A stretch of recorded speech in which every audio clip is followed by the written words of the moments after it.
I had a meeting that was really boring, so I took up myself for like 10 minutes and then I ran it in loop. And I switched off the camera and it was just running and nobody noticed.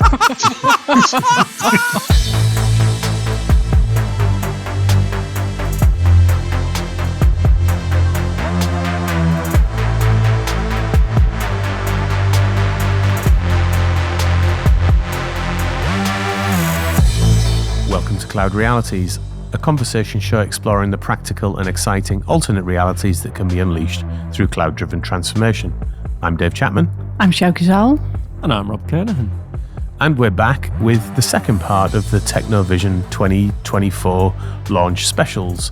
In part one, we talked to Ron Toledo about the overall themes of TechnoVision 2024 as well as the underlying trends. And in this part two, we are going to talk to Robert Engels, who runs the Group Gen AI Lab here at Capgemini, and we're going to delve deeper into one of the main trend areas, which of course is around data and generative AI. But before we get to that, when Marcel and Sjoukje and I were on the platform that we record the podcast on regularly, we were wondering why Rob was late one day, and we were sitting there having a chat, and all of a sudden Rob popped up, and we can see each other on video, and behind Rob we can see his room. It's a very lovely room, and spread out on the floor was, I don't know, I think he said it was something like 7,000 bits of Lego, like all immaculately set out, color-coded and by size, and we were like, Rob, what are you working on? And he was like, I'm trying to work out a physical data model, but I'm not quite there yet. I'm not sure how well you got on with that, Rob. It probably pertains to some of the things we're about to talk about. I'm not really sure. But what are you confused about this week? I was very creative, Dave. I like that. I love the idea of actually building a physical data model. Yeah. I create it with Lego. I like the idea of if you're spending ages spreading out all the pieces, color coding them. I thought it was much like most large organizations when they're trying to get to grips with their data, you see. I was having to sort out the taxonomy issue right at the beginning because that is the crux of many bad failures in data. Exactly, David. Now, this week, I was thinking about this the other week, and if you get technology right, there's some technology that's well-aged but very successful, and may fall out of vogue a bit, but comes back in, but deserves to survive. So technology that can survive. So a good example is the record player. Yes, I was going to say vinyl. Love it. Yeah, still represents a great value prop. And there is other technology that is still long in the tooth and legacy that should have been deleted a long time ago, but for some bizarre reason still exists. And I'm going to use the floppy disk. Okay. Right? 3.5-inch quarter floppy disk, 1.44, can't store a lot of media, terribly unreliable, hugely clunky, has been surpassed so much. You can buy this little SD card, 2 terabytes of storage, much more reliable, much faster than. However, a lot of technology apparently still uses the floppy disk. And I will use 747-400 series as an example. I checked this out. There are still 49 flying around the world. Some, or half of them, are owned by one very reputable airline that I won't mention. And apparently, for the flight control software, you still need to service it with a floppy disk. And I'm thinking, how has that technology that has no redeeming quality feature, is inherently unreliable, doesn't store a lot of information, still embedded in critical infrastructure like airliners? And I'm just generally confused by how it survived. I think that's more like frightened than confused. I didn't knew that, and I'm a bit scared now. So my take on it is something like vinyl, right? Which is, you would think it got superseded by CDs, and to a certain extent during the 90s in particular, it actually succeeded. Like vinyl production stopped pretty much, and CDs were like just absolutely the way everybody consumed their music. And then there was a few little goes at things like mini discs and all of those sorts of things, wasn't there? And then streaming, of course, came out, and like lots of physical media stores closed down. But then the interesting thing about the vinyl resurgence to me is a return to consuming art in a way that's sort of physical. It comes with there's an experience. Exactly. Experience with the technology that the experience of playing it, the physicality of putting a needle on a record and it being an analog sound. Richer, warmer, yeah. Yeah, richer, warmer, not necessarily better. I think that's a debate. It's a whole other podcast series in its own right, probably. Now, I would differentiate that, like the return to something because it has intrinsic value, is a different thing to maybe they just haven't updated fast enough. Well, so it's this thing about it's so easy to replace with something faster, faster, better quality. But yet the floppy disk has survived. And is it an engineering trait that it's not broken, so don't fix it? We don't have to change it. But there is this: why are you still using something as crap as a floppy disk? Well, I think we'll leave that there. And you're right, that is concerning. And I actually love the 747, just on the record. It was a very good plane. Still a fair few flying, but yeah, some of them are still using floppy disks. It's the height of flying sophistication to be in the bubble at the top. I honestly don't think it's going to get any better unless you're on a private jet. I don't think it gets any better than the bubble at the top of a 747. Absolutely spectacular. Anyway, on that note, welcome to part 2 of TechnoVision 2024. Robert, good to see you. Thanks for making the time to come and chat with us about this. Do you want to just say a couple of words of introduction? Tell everybody about yourself for a minute. Yeah, thank you for having me here. My name is Robert Engels, and I lead the global Gen AI laboratories for Capgemini. So we are diving into depth in different aspects of AI. Makes a lot of fun, and I've done it for like nearly 3 decades now, which makes me sound like a mastodon, I think. But on the other hand, there might be some experiences that we see that are still needed. In part 1 of the 2-part episode on TechnoVision 2024, we talked to Ron Toledo about the overall themes of this year's report, as well as the 37 trends. So the main theme is around Augment Me, where it specifically talks about augmentation of our environment, our digital environment, and the things like AI can provide to support humans being more effective. But it was a salient reminder of the human that's in the loop, the human that sits at the center of all of this, and how to make that human more effective.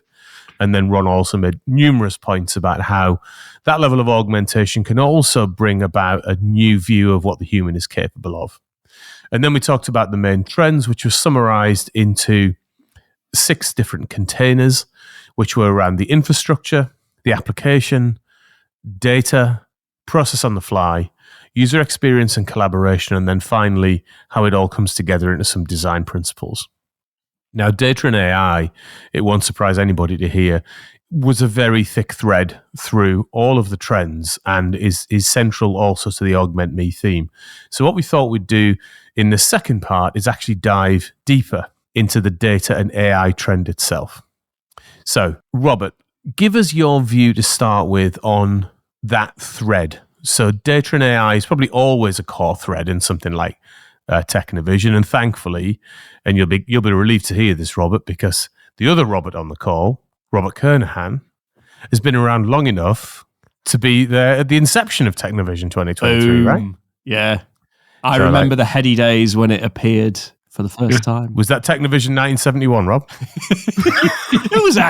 It feels like it, Dave. It's been a long old road.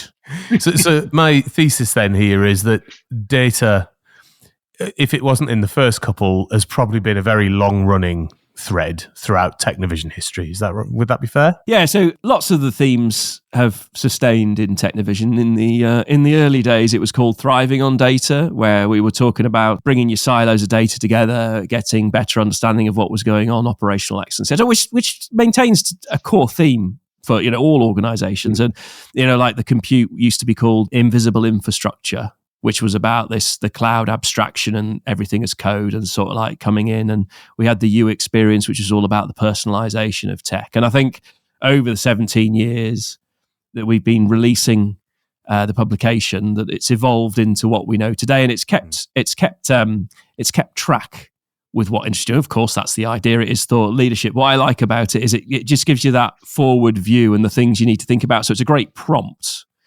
when you think about what's happening in data, what's happening in compute, what's happening in customization and experience, etc. But yeah, many years ago, I remember it very well. I used to talk a lot about the U experience back in the day when dinosaurs roamed the earth. Yeah, apparently back in the late 60s when Rob started first working on TechnoVision, they were just basically understanding the first concepts of data and mainframe technology.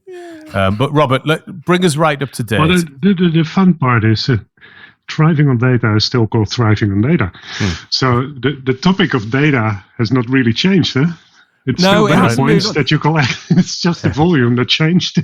Yeah, it's the some of the underpinning subtlety and concepts have changed, but that's what I love about TechnoVision. The ethos of it and the core remains very stable and consistent, which shows you that all those years, I think it was 17 years ago, was it? Something like that we started.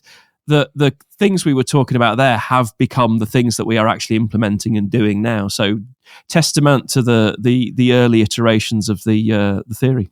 So, Robert, why don't you bring us right up to date? TechnoVision 2024.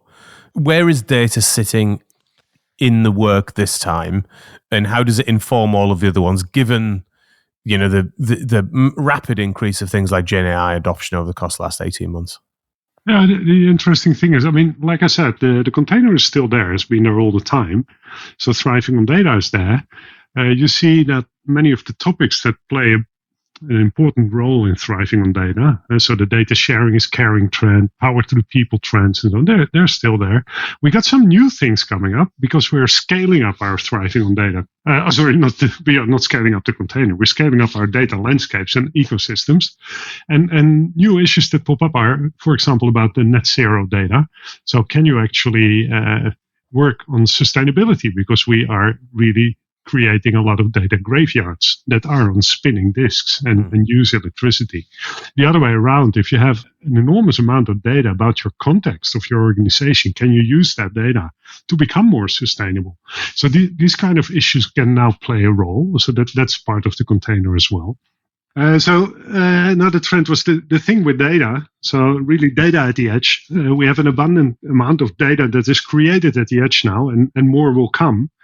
And that data can actually also allow us to get better insight in the context that automation is working in. So, and automation can be different things. AI is definitely part of that.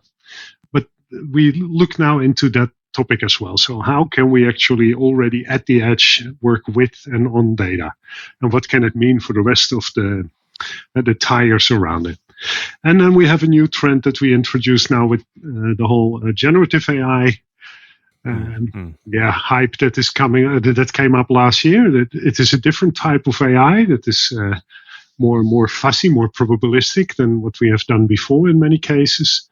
With some great unknowns that we will discuss, but we have a part of the trend is my AI generation. So what can this data do in combination with this creativity that comes into the right?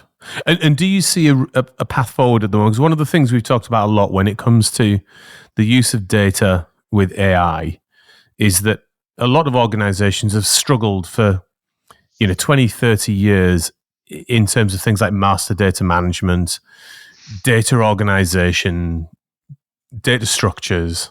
Then big data comes along and it was unstructured. You could have masses of it. And that gave a little bit of a breakthrough, but there was still a need to actually fundamentally understand your data and harvest and orchestrate your data. Are we finally getting to a point where something like a data fabric can be put in place that just allows us to leverage our data as it is today? Yeah, I think what we've seen throughout history is that you get to the next level. And I think this is one of these moments that we get to the next level, but it will not solve all problems. So there will be a level after that as well. In organizations today then, so they can go straight into leveraging their data sets, even if it's quite unknown to them at the moment. They don't have to go through like an 18-month period of like data cleansing, master data management structures, data hierarchies, all of those sorts of things to be able to leverage a good one. that. That's what we're trying to find out at the moment. There's different issues, topics to that. One is that if you look at the really large language models that are the first real generative AI models that are trained on huge data sets, they have their issues. They hallucinate, they make errors, they have issues. And part of that can be because of the prompting. If you prompt, you set a context on your task. If you do that wrongly, you will get hallucinations. Others are simply because these models have problems and issues with the data. And we are just about to find out what that actually implies in this kind of models and how you can work with that and around that and fix these kind of things. And we have found some solutions, I would say, that we've seen are starting to get commodity. But many of those are actually based on good old strategies from before with other AI technology, the more traditional AI. So it is, and maybe also even other things. So you can imagine ChatGPT only works because it uses reinforcement learning from the 90s and even good old knowledge management from the 80s. So the strategies around these have been known, the technologies have been known, but putting them together helps.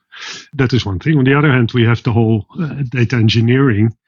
That is still an art that you will need, because one of the solutions to make generative AI stop hallucinating is really using, for example, a RAG approach or a vector database approach, where you put in your own data. You give these things your own data. You give them crisp knowledge so that they can create some kind of rhetorics around that, a query answering system or whatever you need. And that is basically the same pipeline as we have had the last years. So I think on the data engineering part and this data pipeline part, much will stay the same this year as well. You will still need to do a good job on that. Because if you can't trust that pipeline, you can't trust the answers, can you? Exactly right, yeah. So actually maybe just as an extension of that, what does a good data ecosystem look like? What are the major components of it for you?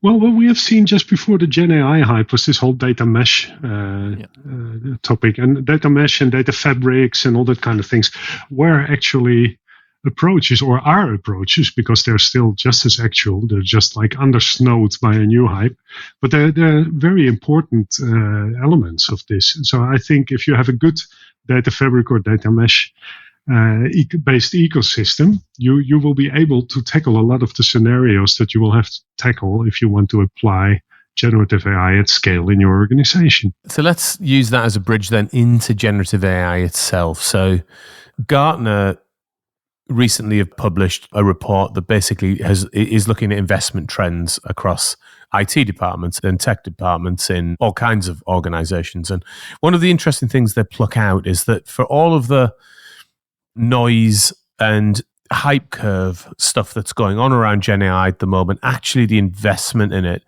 was still looking much more like proof of concept, maybe a step on from Skunkworks, maybe into MVP, but it isn't looking like mainstream investment yet. So when you guys were looking at 2024 from a Gen AI perspective, how were you conceptualizing where it's going to go between now and the end in terms of the TechnoVision trends? Yeah, what we have a few observations that we have made around this. And of course, there is an increasing interest in building smaller models that you can really use for specialized tasks built on your own data and your own knowledge and information of your organization, which you can then train much cheaper than using the real large ones, because they're very expensive to train. But that goes on the drawback that you have to specialize the task. But if you have specialized agents that perform specific tasks very well, you can have several agents that do several tasks and together can solve complex tasks. So that's one of the trends we see now, I would say. If you come back to the investment part and the POC discussion, I mean, AI, like you said in the introduction, it is like I've been fighting windmills for many years. And the windmills were actually this value of death of AI. You have this nice picture that after the POC comes the data landscape and the data ecosystem, and then you will not be getting out there for the next 2 years. Yeah, you just get bogged down exactly. in the challenge of and that. That is obviously a thing here as well. Although I must say, we also had the cloud revolution in between, and the cloud revolution really centralized a lot of data and had actually the effect that many larger organizations have a much better control over their data. So for RAG-like approaches in Gen AI, and so I think that the gap between a POC and having something in your organization at scale is much smaller. At the same time, there is an uncertainty. I notice an uncertainty in the market. If I talk to the management of these large organizations, they hear very positive rhetorics from the makers of this technology. At the same time, they also hear a lot about what can go wrong and that the effects and the risks are severe. In many cases, the costs are high. So that makes them very unsure where to use this and what to actually mitigate. And on the investment cycle as well, is there a view, there was some conversation about this, but a view about the risk associated with putting your money in the wrong place, considering legislation that might come down the road with AI and ethics that says, actually, you aren't allowed to do that, or you need a special license to be able to use data in a particular way. Do you think that's holding back some people putting investment, the fear of what regulation do, or do you think we've got over that and it's more about we have a good idea of what should be happening? I think that is a bit. There's two answers to that. One on the side of using the large language models provided by the main suppliers, the 4 or 5 large language models. I think this might be a blocker for a moment, and the reason is simple: they're not transparent on what they actually model. So you have no clue whether there is some risk to mitigate or not. Okay. So I think on that hand, it is really a stopper for the smaller models that you can do yourself. I think this question is much more answerable because that scenario is pretty similar to the traditional AI scenarios where you have your own data, your own stack, you train your own model, and you roll it out. So you get much more control. Yeah.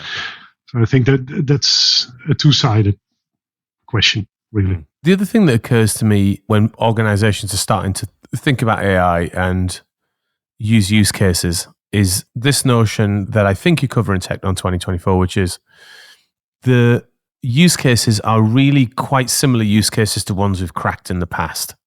And people are pulling forward use cases that they're quite familiar with and then applying Gen AI to them, to create some perhaps marginal or incremental improvement on what was gone before, rather than using AI to push into things that haven't been done before or we struggle to imagine right now. I wonder in TechnoVision, have you pushed into that space at all? No, we didn't really touch into the space of that because it was not relevant for what's coming up. We have the observation that use cases in general that are now proposed for generative AI are not very different from what we've seen before with more traditional AI. With a few exceptions, of course, because what we got now is a much better interface between human beings and machines. Right. And so you have multilingual capabilities that are beyond what we have seen before. It's impressive, also with non-native speakers, which was my challenge with many NLP systems. So this new type of technology is really good at that. But it's still the use cases that you see that we tackle at the moment with a lot of success are use cases that we have been tackling before, like chatbots, like co-pilots for programming. They have been there all the time. Rational Rose 15 years ago. Yeah. In the late 60s, Robert. Oh my word, you're bringing back the past now with phrases like that. Whew. Yeah, no, but this is the thing, like if you use Rational Rose, you also had this co-piloting there. Good point, actually. It has been, the theory of the idea has been there. It's just the quality of the outcome that it's giving exactly. you. So it's a new tool, and this tool is very powerful. So it's a stepwise change, I think, in capability, really. It combines a lot of things that we were looking for, so that's good. But it's not solving everything. So there are still a lot of topics that you would do with more traditional methods. No, right. And that will be the thing that we will find out in 2024, how to hook up this new, more probabilistic, more fuzzy technology that can interpret our fuzzy thoughts into stable compute and stable outcomes. I think that's what we will see. And do you think that we might push past the use case as early as 2024? And by that, I mean, clearly it makes a lot of sense to be use case driven in the implementation rather than starting with horizontal platform implementations. But there has to come a point where organizations could get very, very, very complex very, very quickly if it's just tens, hundreds, or thousands of use case implementations of these things. And there are two things that interest me about what that tipping point looks like. The first is, what does platform AI ultimately end up looking like? And then the second thing is, when you start to aggregate use cases across an organization, what do you think the organizational impacts are going to be? Yeah, I think, like I say, if we actually tackle the problem of getting a more robust output of these processes that are driven with all these different types of AI, then I think you will see a real new development in the direction of AI-driven operating systems, AI driving whole systems at kernel networks, self-healing ecosystems. I think that will be on the other side, but we need to work towards that goal to make that happen. But you already see some early signs of that. There is already some implementations and some showcases that show this kind of behavior. Scaling them up and putting them out in the real world, in the real context, is still problematic. I think we will have to tackle that one first. And that will really require a better understanding of how to put AI at scale in production with a real world context. Well, this is, I mean, Dave, you brought this up the other day with a conversation we were having about efficacy versus efficiency. What does a platform give you? It naturally gives you efficiency and an ability to execute at scale. But first off, you need the efficacy of the use case to prove it, understand it, get something that you know is achievable. And then there's this process of translation. And we had that debate about whether the two are incompatible and you have to focus on one or the other. But if you try and do both at the same time, you're going to end up in a whole heap of mess. And you think about how startups operate, it's efficacy first to get a business model out, and then they often consolidate. And it feels to me like AI is going that way, where we're going to show we can do it, and then we'll work out how to industrialize it later. However, the pain of industrialization on the type of scale we're talking about is going to be considerable. Yeah, we've seen a lot of advocacy. This is my Sjoukje Rob moment. Advocacy. You don't sound like you're swearing slightly there. No, I have a Sjoukje Rob moment. We might have to beep a bit of that out. Yeah, that's what I'm thinking. Beep it. Advocacy. Yeah. No, so we have seen this advocacy at the beginning of last year, where there was a lot of advocacy on that this is going to solve all our problems, and then reality hits, of course. And then what we are experiencing now is that there is a lot of tryout and a lot of testing without really taking into considerations the real risks. And they are getting visible now. And only after we saw that the first invoices came in, because until summer last year, the first 6 months, everything was for free. And then after summer, you had to pay. And now people, managers, get bills on their tables. And they ask themselves, do I really get something back for that money? What are my people doing with it? Are they playing around?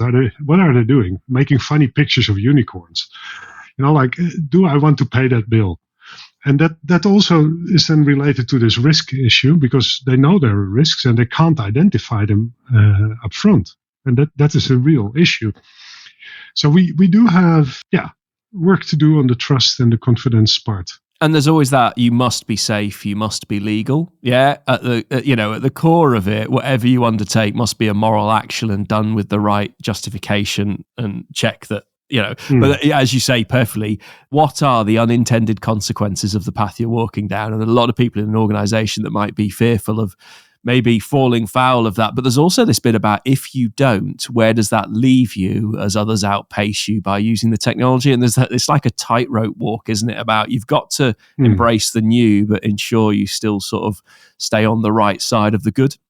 Yeah, that's why we really say everyone should experiment with it and get experience and actually start to understand what it can do and cannot do. So that is for sure, on an individual level, but also on an organizational level. I mean, the technology is there to stay. I mean, it will not disappear. Yeah, it's not going away. It's out of the box. Yeah. No. It's fair to say, though, that at the moment, AI, for all of its heralding, still struggles with certain issues and certain problems. E.g., it's by no means a perfect multimodal, multi-contextual technology yet. So, Robert, first of all, unpack that a little bit. What are the issues of AI that we can see at the moment, and the constraints, and therefore how should it be well used? Yeah. That's a good question. Where to start, I would say. So large language models are, as we know, trained on huge amounts of communication between people in some or the other sense. And this is modeled in a probabilistic way. So what models do, this large language models, is really Markov chaining on character sequences. And if you appreciate that fact, you would probably not use it in any case where you want to be correct, because they cannot guarantee that they can be correct.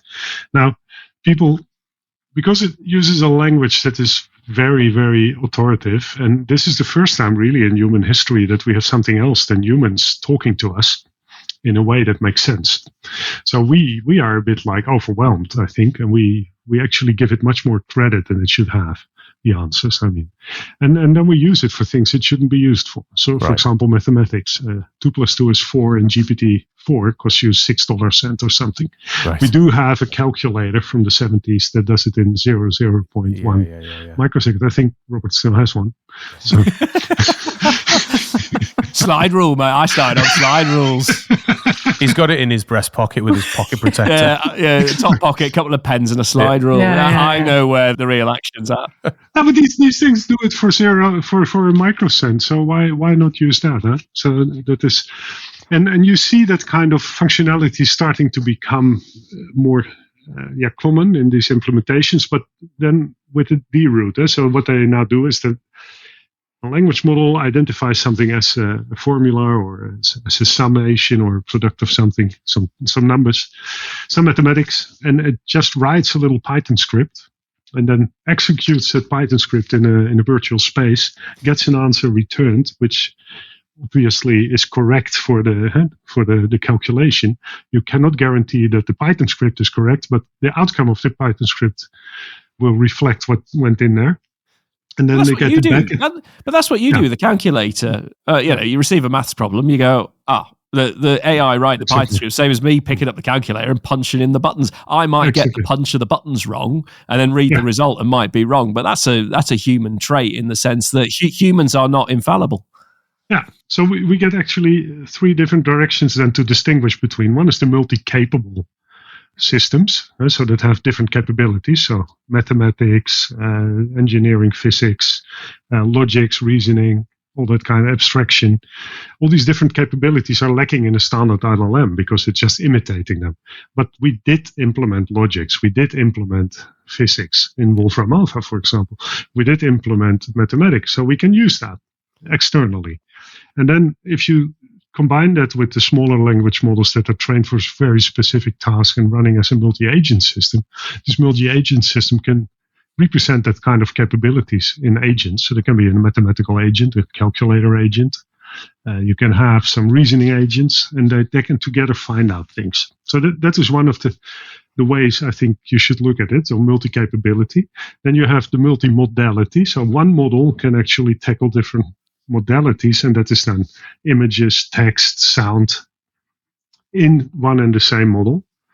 And that is a very powerful trick because if you look at it, for example, with procurement and so on, invoice, together with or graphics in text together with the text, that if you can combine these things, and we have been looking for that holy grail, and now we have something that starts to work. So the multimodality is going to be very important, of course. And then, like I said, the third one is the multi-agents. So you have multi-agents, multimodality, multi-capability.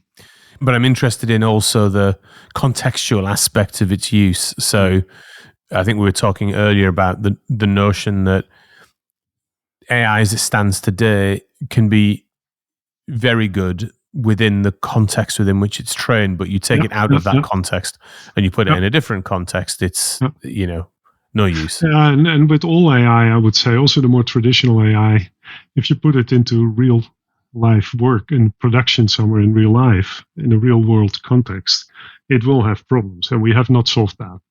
So it will be the same with these large language models because they're trained on a lot of data, many different contexts, much more than we have seen before with more traditional AI, but it's fuzzy, and you have to guide it into the right context. That's what you do with prompting. Prompting is nothing more than putting it in a context.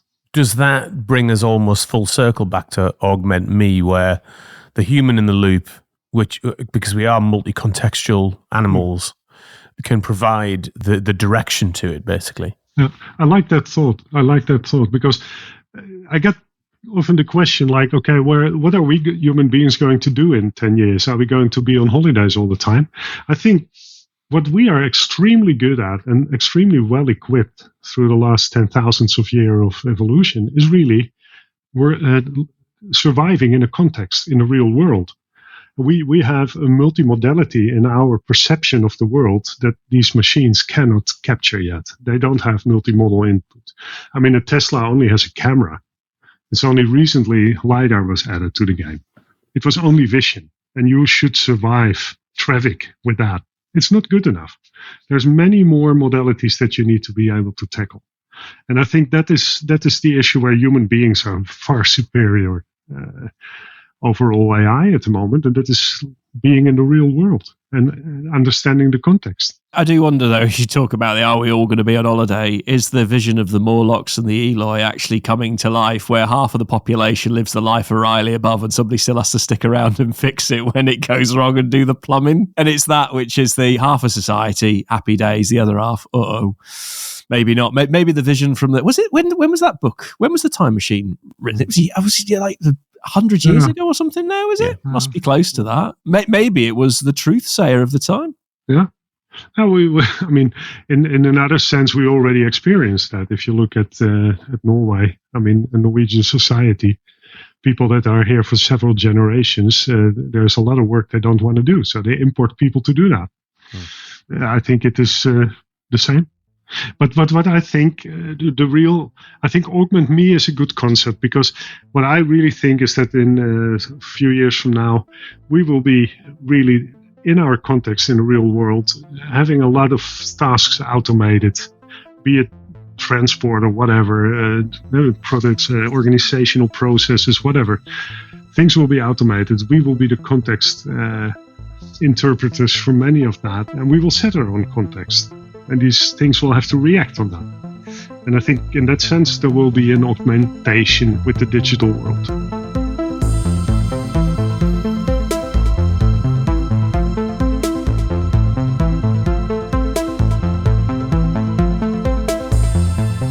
Sjouk, what have you been looking at this week? So each week I do some research on related ideas in transformation and tech, and this week I thought we should take a look at what industry experts think will be the tech trends for 2024. So we covered this in the episode with Ron Toledo as well, but each year Forbes publishes the expected tech trends for the new year. And this year a total of 20 trends are published. So most of them are around AI, and I want to focus on them in this part. There are a couple of them that I find very interesting, and I'm looking forward to your vision on that as well, Robert. So one of them is AI+, which means AI plus cloud, AI plus security, AI plus data science. So technologists in every domain will gain expertise in applying AI tools to their technology problems and their daily work. The other one is dark AI as a service.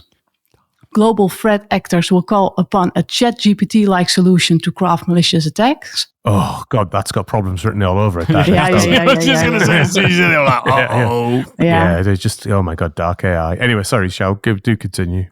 The last one, my favorite, proprietary AI agents. So we will see the introduction of these types of AI agents to manage all of the AI tools a company has deployed across their organization. And these autonomous agents will interface between humans and tools, equipped with the ability to speak the language of both. So a question, are these going to be the big trends for this year? My view is, if you sell a thing, we joked about the internet toaster a few episodes ago, where somebody marched in and said, "Internet enable all of my home products, including the toaster." And I think almost all of us on the call welcomed that, Robert. Yeah. You were skeptical. But now I think a lot of people are waiting for vendor organizations to implement that AI plus into their product, and then they want to configure it and use it. I think that's a hope. And I think everybody's suddenly had to redevelop their product roadmaps to work out how they're going to shoehorn it in. And you know what? Early implementations will be very clunky, but I do think it's now going to become table stakes in things that you use and buy and consume, and it will become expected. However, the maturity of that is going to take a few years to kick in. So I think there'll be this rush. And you can see it in marketing. Everybody puts the AI word into everything just because they think it's the right thing to do. It's going to follow through into products. Yeah. And I think that's the next thing that we'll see. So there'll be a rush and a hope. People hope that the products they get will be AI enabled, and it might become a differentiator for a while, and then we might get a bit bored of it. I don't know. It depends on the success of it. I think the differentiation it's got to be whether it's gimmicky or actually adds value to the product, isn't it? What, you mean like the internet connected toaster? Yeah, very nice. I recall on that episode that Sjoukje was actively, I don't think I'd ever seen him more excited than the idea of a toaster that you could set the night before you went to bed. So you could wake up to toast. Oh, I want one. I really want you one. never watched Wallace and Gromit, I guess. Yeah. I mean, they solved all this. Come on. So this notion of the dark AI bot, so the idea of that, if I understand it rightly, is you would be able to sort of ask it questions about what a black hat AI would do. Did I get the gist of that right?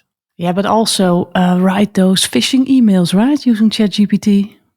Oh, right. I see what you're saying. Okay, so it's the use of AI as a negative thought. Yes, I get it. Oh, inevitable, right? Absolutely. It's happening already, I assume.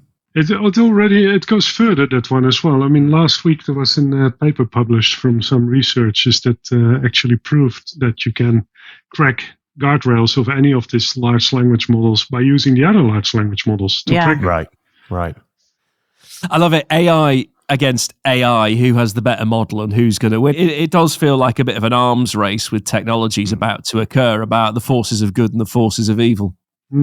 I saw a little thing on Instagram where somebody had got a mobile phone with one AI on it and another mobile phone with another AI on it.